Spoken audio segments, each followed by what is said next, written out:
Trouvez la verticalité et la détente.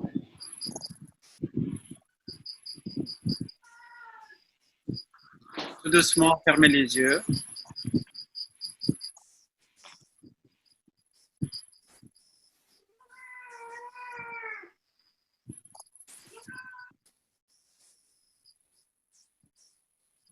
Ressentez le souffle.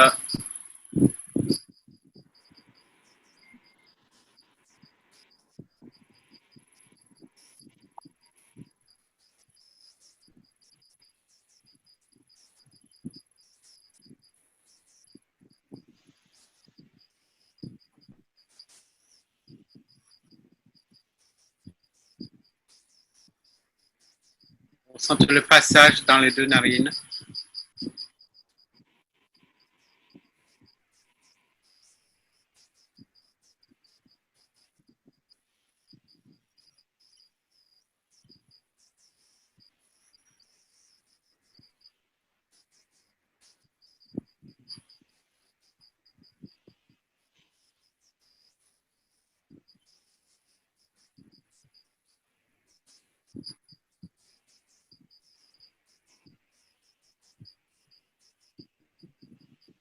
Inspirez profondément.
Une méditation sur trois principes.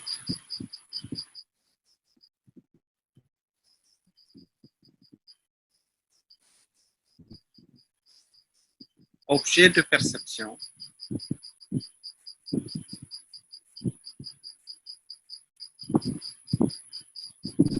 les témoins,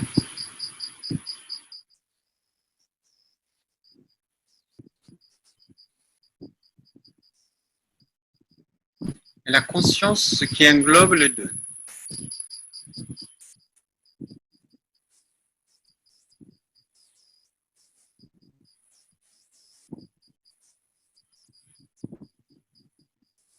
D'abord, scannez avec l'attention toutes les sensations. Commencez par toucher.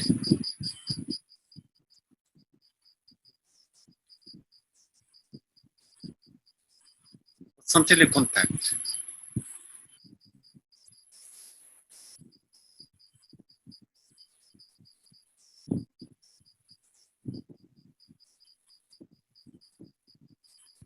Sentez le contact avec le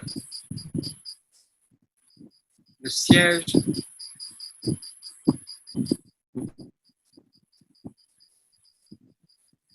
entre le pouce et l'index.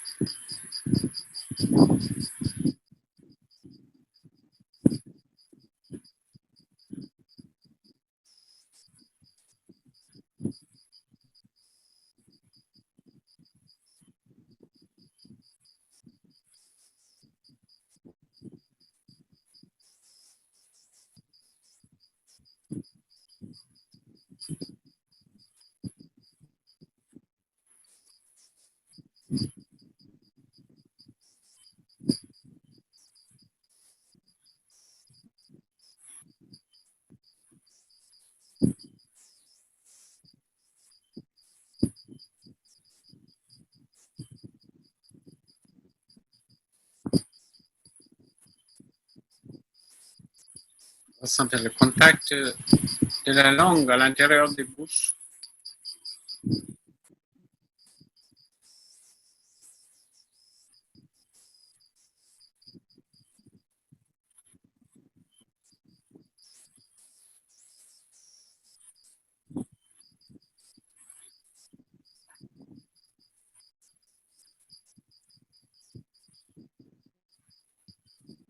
Sentez le contact des globes oculaires avec les paupières, à l'intérieur des paupières.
Sentez le contact de l'air avec les narines.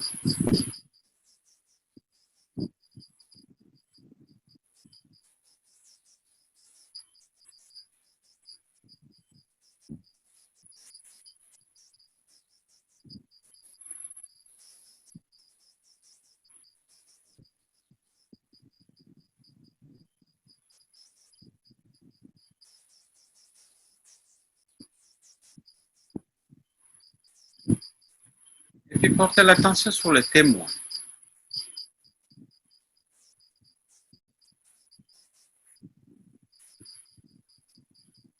C'est vous, c'est moi.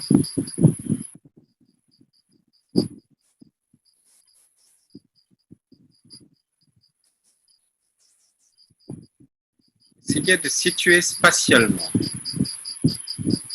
où est ce témoin.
Et les deux,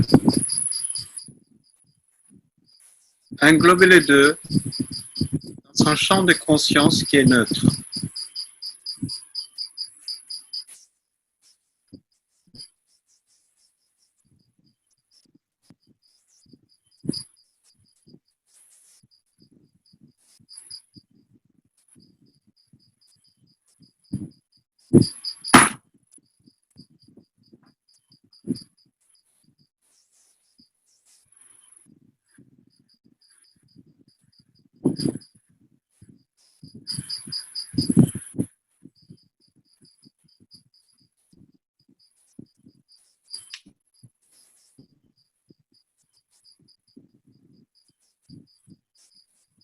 Ce champ de conscience qui est neutre, qu'on appelle le Shiva, le mantra, c'est Om Shivoham. Inspire profondément.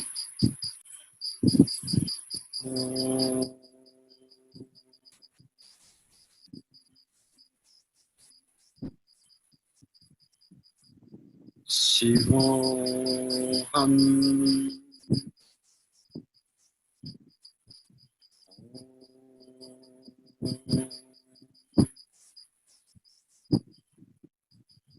Shivoham.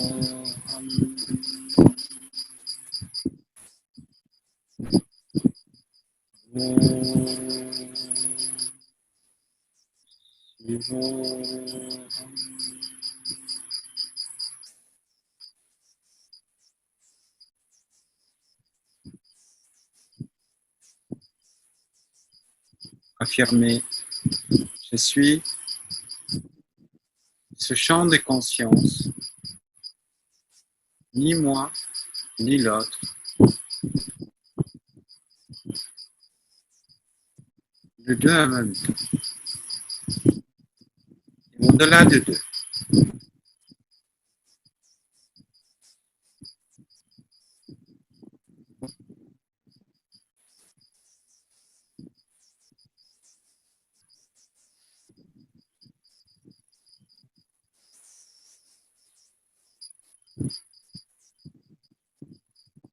Puis, tout doucement, quittez votre silence intérieur,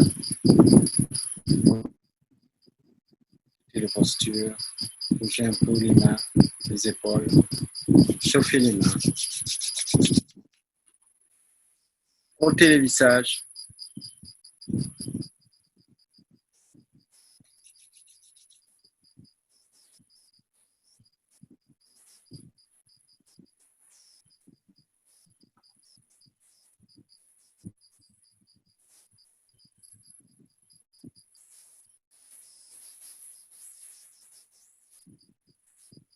Alors, nous allons prendre notre Yoga Sutra pour commencer notre étude. Le dernier cours, on a vu Sraddha, Virya, Samadhi, Prajna, Purvaka, Itaresham. Puis,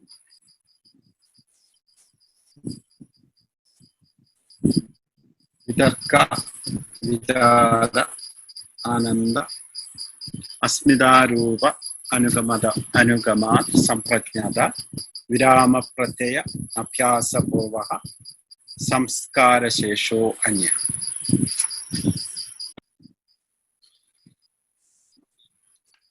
Je vous avais donné un travail à la maison.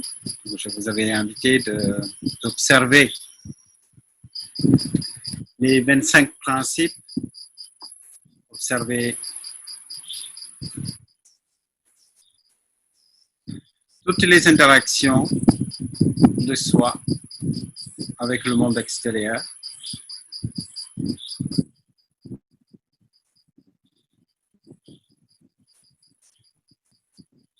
L'univers qui nous entoure, y compris notre corps, fait partie de cet univers.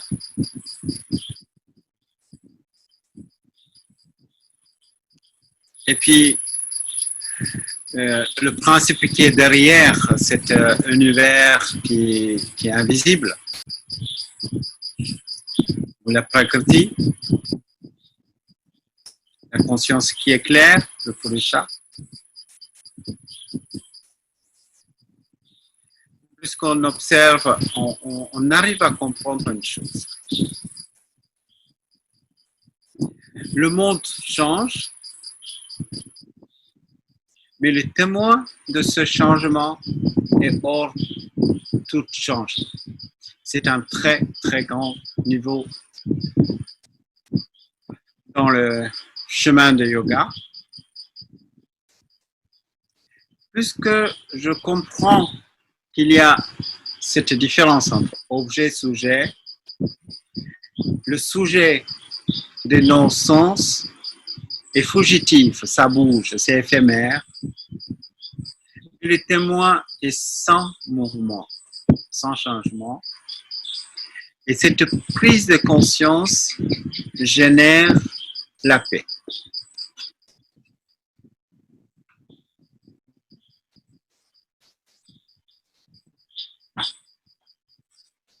Alors, cette prise de conscience va progressivement nous donner cette idée.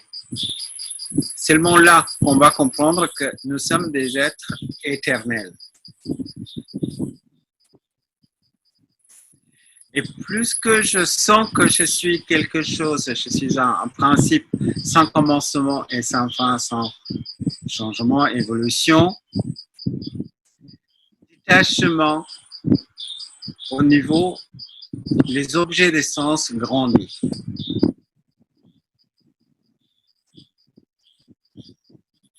Le yoga ne cherche pas tout simplement la sérénité, le bonheur, la joie. Le yoga cherche plus loin. Le yoga cherche moksha. Moksha, c'est un état où on n'a plus besoin de retourner dans quelconque manifestation. C'est-à-dire retrouver un corps dans le corps et obligé de vivre cet enfermement dans le corps. Alors, ça, c'est pas forcément l'objectif qu'on peut se donner sans avoir compris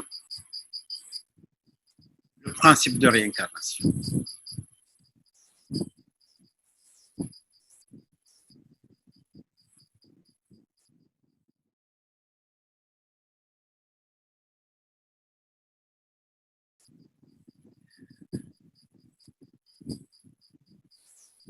Celui qui est né, une chose c'est clair, il va mourir. Celui qui meurt, une chose c'est clair, il va renaître. Quand le jour se lève, c'est sûr que le soleil va se coucher, la nuit qui va se suivre. Quand la nuit tombe, il est sûr que le jour va se lever après.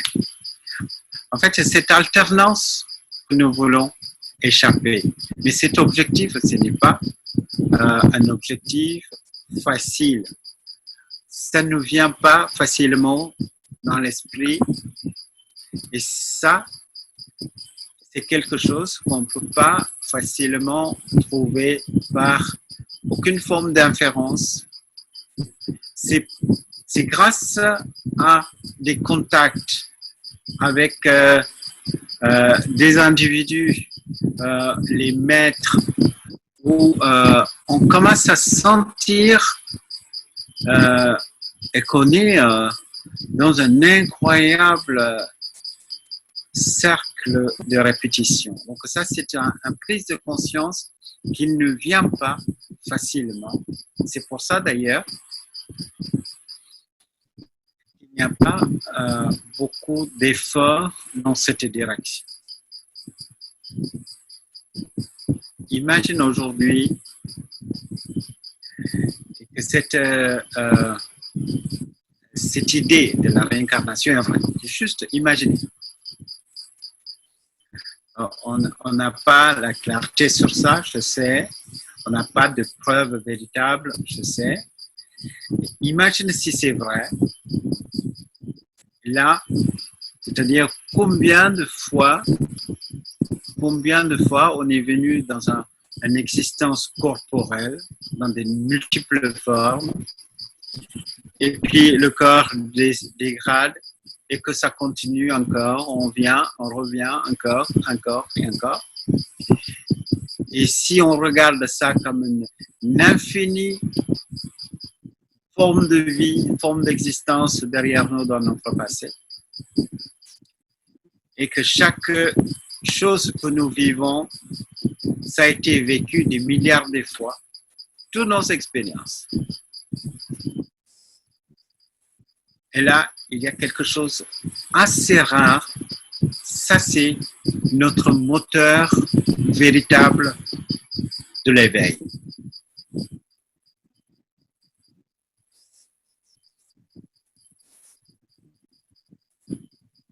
C'est extrêmement rare qu'une personne œuvre pour l'éveil. On peut œuvrer pour la paix, ça c'est facile. On peut œuvrer pour la joie intérieure, tout ça c'est facile. Mais par contre, imaginez un état qu'on appelle Dharma Meka Samadhi. Dharma Meka Samadhi, c'est la plus haute possibilité de la conscience. Cette plus haute possibilité de la conscience. Et nous n'avons pas l'expérience. Et simplement, on a dans les textes, on a dans notre contact, il y a peut-être, on va rencontrer des gens qui nous parlent de cette possibilité où il n'y a plus la descente. Et c'est là qui est l'objectif. Et cet objectif que nous parlons ici, le 18, Virama Pratyaya Apyasa Purvaha Samskara Shesho Anya. Ici, l'arrêt des activités provoquées par l'effort qui nous amène à un état de samadhi.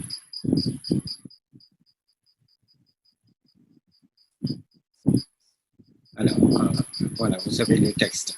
Alors, arrêt des activités provoquées par ce travail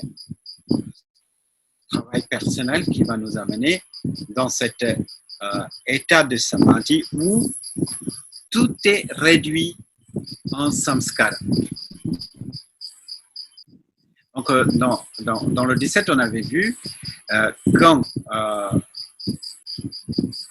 l'attention est bloquée sur une perception, c'est-à-dire la concentration. Donc, on va sans cesse forcer notre attention d'aller vers une perception unique, et ça peut être notre Ishtadevada, ça veut dire notre divinité qu'on a choisie, ou un sujet quelconque, une fleur, un objet, ou la sensation de respiration, peu importe, ou bien la pensée, la joie, ou la sensation de moi-je. Donc tout ça, c'est le support. Avec le support, on peut atteindre la stabilité intérieure et ça nous amène à un état qu'on appelle samprajñāta. Et c'est progressif, ça nous amène dans chaque étape, il y a la joie. Donc, quand on est concentré sur un objet, c'est-à-dire cet objet, imaginez, je regarde une fleur et que parce que ma conscience est occupée par une fleur et que ça va prévenir d'autres pensées à venir. Comprenez, ça c'est très, très intéressant. Si vous êtes dans cette démarche. Et après, la pensée. Donc, il y a énormément d'applications dans notre vie quotidienne. C'est uniquement cet aspect peut élaboré comme une méthode de développement personnel. Parce que, imaginez que vous êtes dans votre vie, vous avez des difficultés relationnelles avec quelqu'un, et chaque fois, vous pensez à une personne avec qui vous avez des difficultés relationnelles, et cette personne va vous donner un état de souffrance juste en pensant de lui. C'est-à-dire, ce n'est pas forcément la présence physique d'une personne avec qui on a des problèmes. Même la pensée de cette personne peut perturber notre intérieur. Également, si vous aimez quelqu'un, la personne n'est pas forcément présente, et simple pensée sur cette personne qui va vous donner la joie. C'est-à-dire, il y a les conditions matérielles. Ça, c'est une première possibilité pour pouvoir concentrer notre attention sur une sensation, un environnement que vous allez créer. Et donc, je vous invite pour faciliter ce premier niveau de samadhi, créer ou aménager un espace dans votre maison. Et les murs, le sol, le toit, tout est rempli de symboles. Nous, on appelle un puja muri. C'est un espace consacré pour la pratique. Donc, il n'y aura pas un objet qui va évoquer quelque chose du monde, mondaine, quelque chose qui évoque la souffrance. Donc, vous remplissez cet espace qu'avec des choses qui vous élèvent l'esprit. Donc, il ne faut surtout pas aller dans cet endroit et évoquer une pensée qui est négative. Si vous avez une pensée négative, que vous n'êtes pas bien, sortez de cet espace. Disciplinez progressivement. Pendant 1 mois ou 2, vous allez comprendre que quand vous n'êtes pas bien, vous allez dans cet endroit, immédiatement vous êtes bien. Cette idée est utilisée dans la religion, bien sûr, dans un temple. On doit aller dans un temple qu'avec un esprit pur, etc. Donc, vous pouvez faire ce petit espace à l'intérieur de votre maison pour pouvoir faciliter le premier niveau et le deuxième qui va se suivre après. Et puis le troisième, c'est la pensée juste. Quand vous êtes dans cet espace-là, il n'y aura que la pensée juste. Et après, ça va vous donner la joie née de la stabilité intérieure. Ça, c'est quelque chose qui n'est pas comparable par rapport à la jouissance sensorielle. C'est-à-dire, la joie de samadhi, ce n'est pas une sensation sensorielle, c'est surtout l'absence de sensation sensorielle. Ça nous amène à un autre niveau, bien plus particulier, c'est le moi-je. Donc, le moi-je, asmita. Et on commence à voir le moi-je, qu'on commence à distinguer que le moi-je, ce qu'on appelle moi-je, on va distinguer que le moi-je, ce n'est pas une sensation. Là, vous êtes gagné. Vraiment, vous êtes la clarté que vous allez gagner à ce moment-là, c'est ça qui va vous aider davantage à aller vers la pratique et qui va vous donner le Dharma Mega Samadhi, c'est état de joie, et ça va devenir petit à petit votre nature véritable. En fait, c'est jusqu'au-là qu'il faut y aller. C'est-à-dire, la stabilité intérieure, ça ne suffit pas d'atteindre une fois. On a besoin de de garder comme notre nature véritable. Et quand il y a les vasanas, donc c'est tout ce qu'on vient de dire, ne peut pas être stable parce que ils sont avec support. Donc le premier c'est le support extérieur, deuxième c'est la pensée, troisième c'est la joie, quatrième c'est le moi-je. C'est le moi-je, c'est les quatre sont avec support. Mais tant que ce support est là, on peut expérimenter le samadhi. Mais quand le support disparaît, le samadhi disparaît. Et cet état de samadhi, samprajñāta, on va pousser à travers la pratique intense encore et encore. On va débarrasser le support, c'est-à-dire on n'a plus besoin d'une pièce pour entrer dans cet état de samadhi. On n'a pas besoin forcément de penser, on n'a plus besoin d'avoir certaines jouissances, la joie intérieure, ou le support de moi, donc le moi-je. Et là, samprajñāta samadhi qui se suit, où le monde devient simplement un souvenir.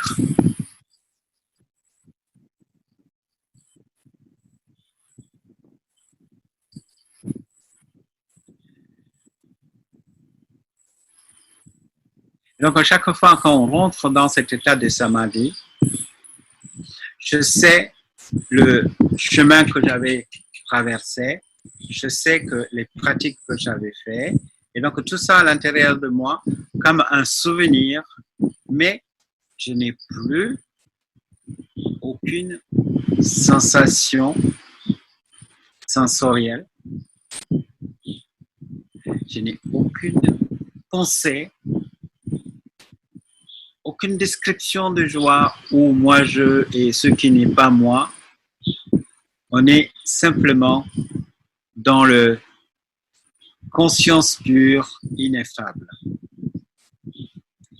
Et c'est pas encore bien solide parce que les vasanas et les samskaras, les souvenirs sont toujours là. Donc en fait, c'est ça qui va nous aider à revenir. Donc, tant qu'on est dans le corps, on ne peut pas atteindre le dernier niveau. Pourquoi? Parce que le dernier niveau, on va lâcher complètement le souvenir de ce monde. Et quand on a complètement oublié le monde, c'est sans retour. Alors, pourquoi je dis tout ça? C'est ça le travail. C'est le travail que nous sommes en train de faire. C'est cette immense perspective devant nous. C'est-à-dire, ce que je dis, ce n'est pas l'objectif, ce n'est pas simple paix.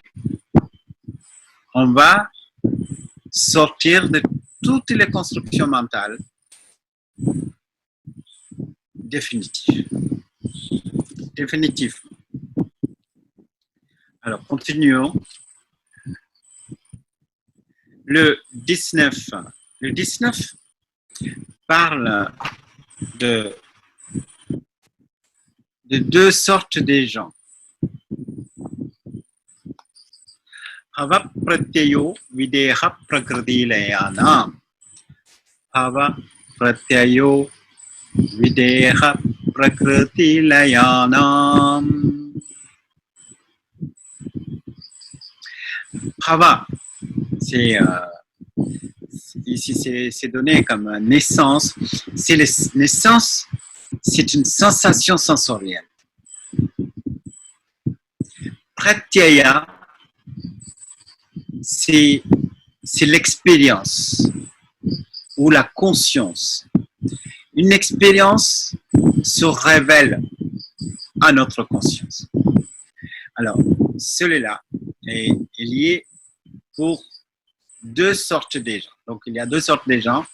Celui qui est videha et puis prakritilayana. Ces deux sortes de gens, ça existe, soit par les sens ou par la pratique. En général, nous sommes entre ces deux possibilités.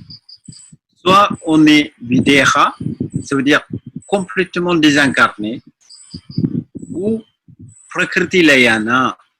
Prakriti layana, c'est la nature. On est tellement dans la nature.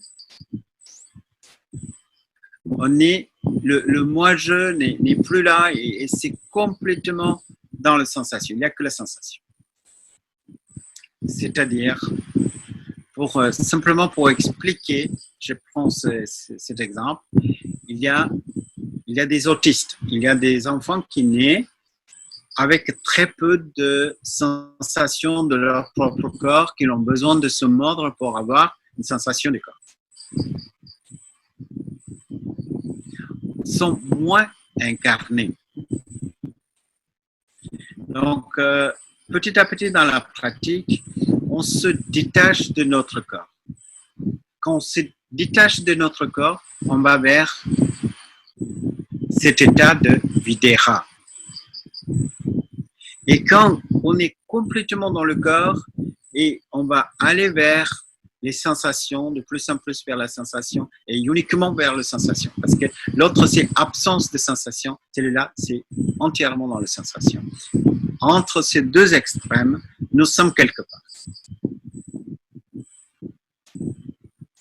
Chaque personne parmi nous se trouve avec un degré d'incarnation. Alors donc pour nous, c'est-à-dire nous, on est ni vidéra, c'est-à-dire quand même on a le contrôle du corps, on arrive à le sentir, notre corps, et on est avec notre corps. Et puis prakriti laya, ça veut dire on arrive à se distinguer entre ce qui est les sensations sensorielles qui nous donnent ce monde et moi. Donc, nous sommes entre ces deux extrêmes. Pour eux, quelle est la solution? C'est Sraddha, Virya, Samadhi, Prajna, Purvaka, Idaresham. Alors, ici, Patanjali nous invite de développer Shraddha, Virya, Smriti, et puis Samadhi Prajna. Samadhi Prajna. Shraddha, Virya, Smriti, Samadhi Prajna. Le mot Smriti, c'est pas très bien écrit là. Smriti, S-M, c'est M. Hein? S-M-R-I-T-I. Smriti. Ça veut dire la mémoire.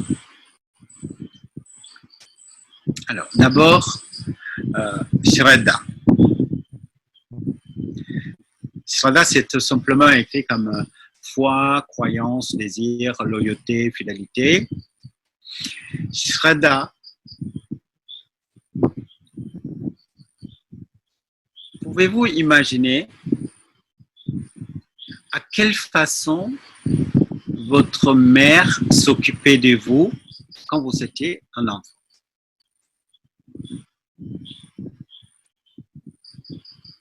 Une mère avec son nouveau-né est sans cesse préoccupée par cet enfant. Une mère peut donner plus d'importance que elle sur son enfant. Une mère, elle peut même sentir quand le bébé a faim ou certains problèmes, même quand elle n'est pas à côté. C'est-à-dire, on a une sorte de sixième sens pour pouvoir capter. Ça, c'est Shraddha. Cette qualité d'attention, c'est Shraddha. Donc, le proverbe indien qui dit Shraddhavan lepade jnanam, c'est-à-dire celui qui a ce niveau de Shraddha, il accomplit. Alors, je vous invite de développer cette qualité Shraddha, c'est de se prendre en charge comme votre enfant. Vous êtes aussi soigneux de vous-même. Vous pouvez imaginer cette intensité, c'est-à-dire la mère s'occupe de son nouveau-né. C'est ainsi que vous allez occuper de vous. Et comment? Et comment s'occuper de soi? C'est-à-dire, je prends tellement soin de mes pensées que je ne laisse pas une pensée qui est négative traverser mon champ de conscience. Je me protège moi-même, mon espace intérieur, comme je protège mon enfant de toutes sortes de dangers. Donc, extrême vigilance pour préserver notre intérieur de toutes sortes de déchets psychologiques. Et qu'est-ce que ça veut dire? Parce que nous sommes sans cesse bombardés par énormément de déchets psychologiques. Les opinions qu'on nous balance, vous passez 5 minutes avec quelqu'un, on nous balance tellement des idées, des mi-vérités, des mensonges, de toutes sortes des informations déformées, exagération, omission et souvent inutiles, les informations qui sont inutiles. Et on parle de Satya. Nous reviendrons sur le Satya, c'est-à-dire une sorte de filtre qu'on peut appliquer sur la pensée. Tout ce qui n'est pas vrai, rejetez-le tout de suite. Tout ce qui n'est pas utile, rejetez tout de suite. Toutes les pensées qui ne sont pas agréables, rejetez tout de suite. Et tout ce qui nous manipule, rejetez. C'est-à-dire, vous gardez une incroyable importance au sujet que vous pensez. Également, vous prenez vous donnez une incroyable ou intense vigilance sur votre environnement. C'est-à-dire, Vitarka, Vichara, Ananda, Asmidarupa, Anugamat, Sampatya. C'est ces 4 supports qu'on doit penser. Donc, Shraddha, c'est la qualité que vous offrez à vous-même pour que vous puissiez avancer. Donc, ça, c'est Shraddha. Ça, c'est pour vous et moi. Donc, ce n'est pas pour les yogis qui sont déjà quittés leur corps. Ce n'est pas non plus les personnes qui sont capables de rester complètement dans la perception pure.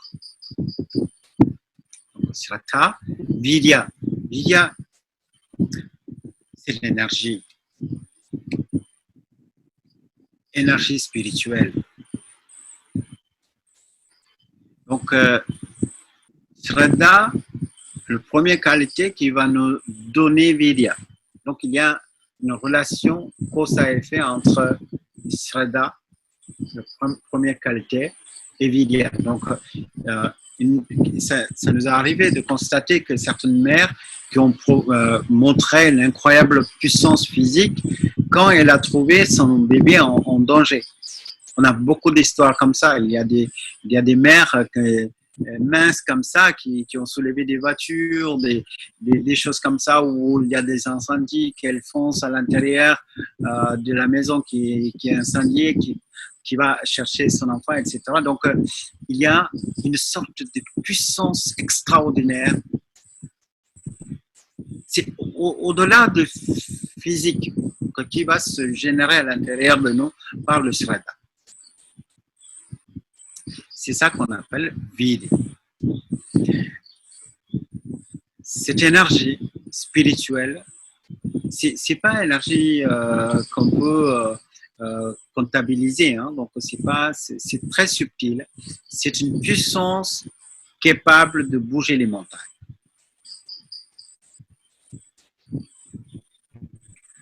Donc on a Shraddha, Virya, qui va nous donner Smriti.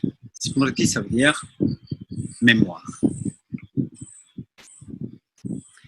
J'avais remarqué au cours des années de mon expérience d'enseignement, souvent, on ne retient pas. Beaucoup de gens entendent une chose, mais très vite, on l'oublie. Et ça me donne l'impression, chaque fois, recommencer toujours le B.A.B.A. Donc, Smriti, c'est notre mémoire devient, donc tout ce qu'on a appris devient aussi clair qu'une perception directe. Voilà, donc c'est ça le Virya, l'énergie psychologique qui va nous donner une clarté sur tout ce qu'on avait étudié, entendu.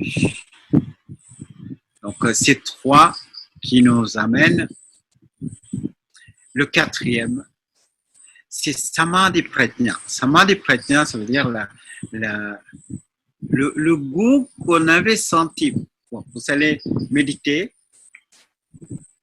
Un jour, vous allez, bon, accidentellement, hein, quelquefois, on va sentir il y a quelque chose d'extraordinaire. Et là, on est très étonné. Peut-être on peut avoir une expérience de lumière intérieure ou une expérience de sortie du corps ou tout ça. Et cette brin d'expérience, cet fragment d'expérience va être enregistré dans la mémoire qui va nous donner envie d'aller plus loin. Ça, c'est Samadhi Pratnya. Une fois qu'on avait vu un petit peu, ça va encore augmenter le désir. Ça nous donne le désir d'investir plus dans le pratique, ainsi que l'élève progresse dans le chemin. Par contre, tout ça c'est vrai. Peut-être vous avez Shraddha, vous prenez soin vraiment de tout. Vous avez aussi l'énergie, vous avez clarté sur tout ce que vous avez appris. Vous avez de temps en temps des expériences de samadhi. Mais tout ça, souvent, ne suffit pas. C'est pour ça que Patanjali qui nous donne le 21, c'est ça que je voulais vous partager aujourd'hui. Qu'est-ce que ça veut dire? Ça veut dire Tivra Samveganam Asanaha. Donc, il est accessible à ceux qui le désirent ardemment. Alors, je vous avais dit au début de notre rencontre d'aujourd'hui, il est rare ce désir de l'éveil. Il est rare, pourquoi? C'est parce que c'est une ambition, mais au-delà de toutes les imaginations qu'on peut avoir. Il y a des gens qui désirent d'être très, très riches. Il y a des gens qui désirent de traverser le pôle Nord à pied. Il y a des gens qui désirent de monter sur l'Everest. Donc tout ça, ça arrive. Mais ici, ce que nous sommes en train de parler, c'est un objectif inatteignable. On dirait que c'est vraiment très, très, très haut. Et donc, en fait, le plus que vous poussez votre objectif le plus haut possible, le miracle, ça va générer l'énergie intérieure ce qui génère à l'intérieur de vous en regardant le but le plus haut possible, ça creuse à l'intérieur. C'est-à-dire un arbre, le plus qu'il pousse vers le soleil, il ne va pas au soleil, les arbres. Mais plus que chaque feuille cherche la lumière, le soleil, il veut capter le soleil, il y a quelque chose d'extraordinaire qui se passe. C'est racines qui va de plus en plus en profondeur de la terre. Vos aspirations, quand sont le plus noble, plus haute, c'est le moksha, le nirvana. Et c'est ça qui va nous donner les racines. En fait, ce chemin spirituel que vous avez démarré, qu'est-ce que ça donne? Donc, peut-être vous n'allez pas expérimenter le samadhi, mais le chemin qui va vous donner des racines.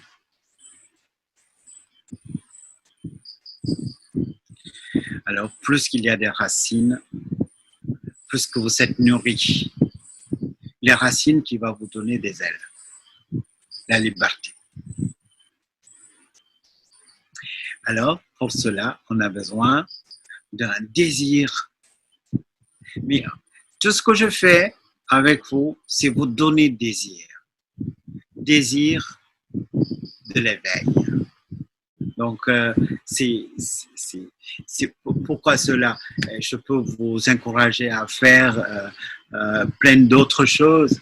Mais en fait, une fois que vous avez vos racines, vous avez l'énergie, la conscience, vous allez accomplir tout ce que vous désirez après.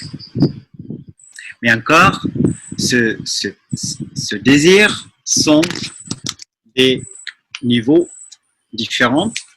C'est ça qu'on dit, le 22. Aujourd'hui, on va arrêter sur 22. Parce que là, on arrête sur une première partie. Parce qu'après, on va aller vers Ishvara Pranidhana. C'est complètement autre chose. Donc, ici, le désir de l'éveil peut être de niveau faible, moyen ou supérieur. Donc, c'est à vous de regarder votre niveau de désir de l'éveil. Est-ce que vous avez un niveau faible, moyen ou supérieur? Ça suffit de regarder combien de temps vous consacrez pour votre éveil. Alors, je vais vous donner un exemple pour Adima Traitoire. Ça veut dire que le plus haut niveau